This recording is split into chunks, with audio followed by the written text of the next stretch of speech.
Fala, gurizada! Beleza? Eu sou o professor Hilton, seu professor de física aqui do YouTube, e seja bem-vindo à nossa playlist que estamos começando hoje, as questões do Enem de 2020. Se você não está inscrito em nosso canal, se inscreva, deixe seu like e um comentário e compartilhe os nossos vídeos, que ajuda demais o nosso canal. Nós vamos resolver a prova azul. Vamos aqui ler a primeira questão, acompanhe comigo, ó, prova azul, questão 91. Temos numa tirinha aí o Garfield passando pela perna do seu dono e ali ele se esfrega. De repente ele sai com os pelos todos arrepiado e pensa: eu odeio eletricidade estática. E aí vem a pergunta: por qual motivo ocorre a eletrização ilustrada na tirinha? Bem, vamos para o quadro fazer uma revisãozinha teórica e depois a gente lê as alternativas para ver se a gente encontra essa resposta. Vamos lá?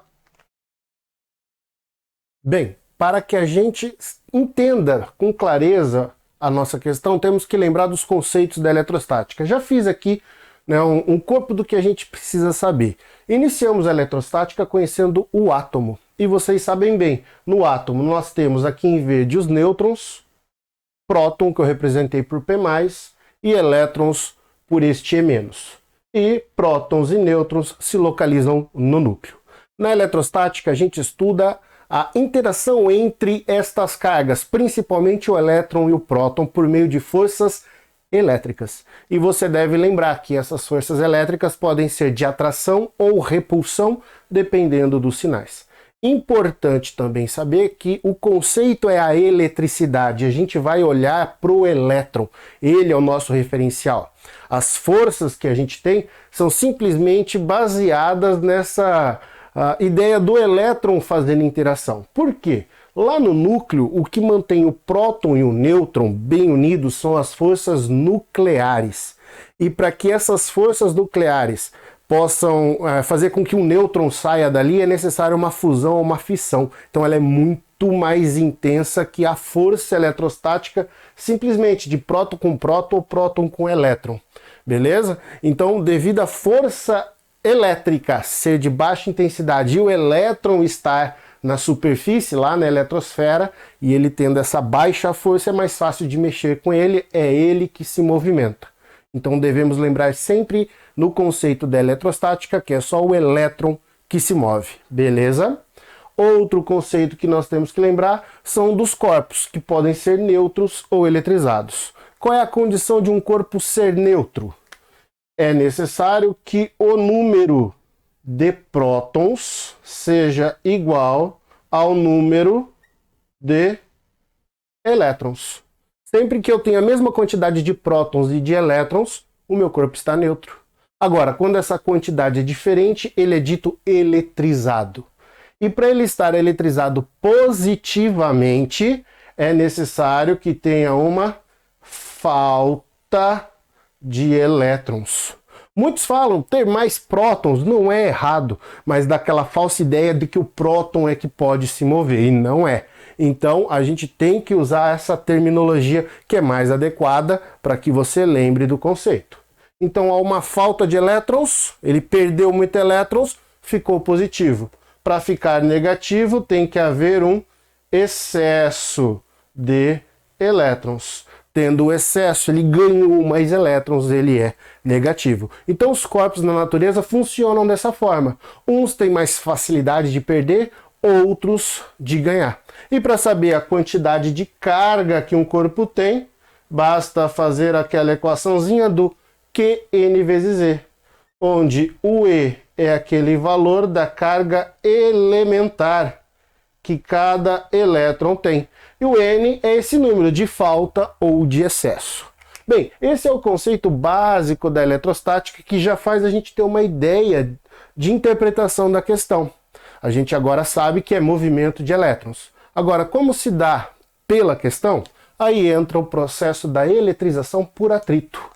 Você já deve ter visto isso na sua sala de aula, o seu professor dizendo que para eletrizar um corpo basta esfregar um ao outro, e o exemplo clássico é sempre um bastão de plástico e uma flanela, e ele começa então a esfregá-lo. E ao esfregar, o que acontece?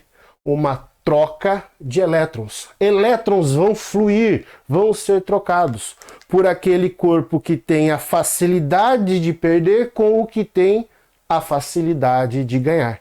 Então vamos supor aqui que depois do atrito, o meu bastão ele ficou negativamente eletrizado. Ó. 2, 4, 6, 12 elétrons eu fiz ali. Então quer dizer que ele arrancou 12 elétrons da flanela. Por isso ele é negativo. Agora ele está com 12 em excesso. Enquanto a flanela, agora ela tem 12 faltando. Então tem 12 prótons a mais. Aí, ó. Essa é a ideia. E os dois corpos passam a estar eletrizados. Então a eletrização por atrito consiste nisso. Os corpos serem atritados, ficando com cargas de mesma intensidade e de sinais opostos. Em cima disso tudo, vamos ver qual é a alternativa da questão? Acompanha comigo aqui. Nós estamos na letra A. A troca de átomos entre a calça e os pelos do gato. Não que o átomo não pode ser trocado, né? Letra B. Diminuição do número de prótons nos pelos do gato. Não que a quantidade de prótons fica. Quem move-se é o elétron. Letra C. Criação de novas partículas eletrizadas. Pensa, o gato esfregou na calça e novas partículas surgiram. Não tem como, né? Letra D. Movimentação de elétrons entre a calça e os pelos do gato. O processo da eletrização por atrito. E letra E. Repulsão entre as partículas elétricas da calça e dos pelos do gato. Até faria um pouco mais de sentido, já que um ficaria positivo e negativo, mas não é o que explica o fato do que aconteceu ali para que o gato tenha, né, os seus pelos arrepiados. Já que ele, volta aqui para mim, vai estar somente com um sinal. E tendo um sinal, há uma repulsão, por isso que os pelos se arrepiam. Bem, portanto, a alternativa correta da nossa questão, moçada, letra D. Bem, espero que você tenha atendido e tenha gostado da nossa resolução. E peço então que se inscreva em nosso canal.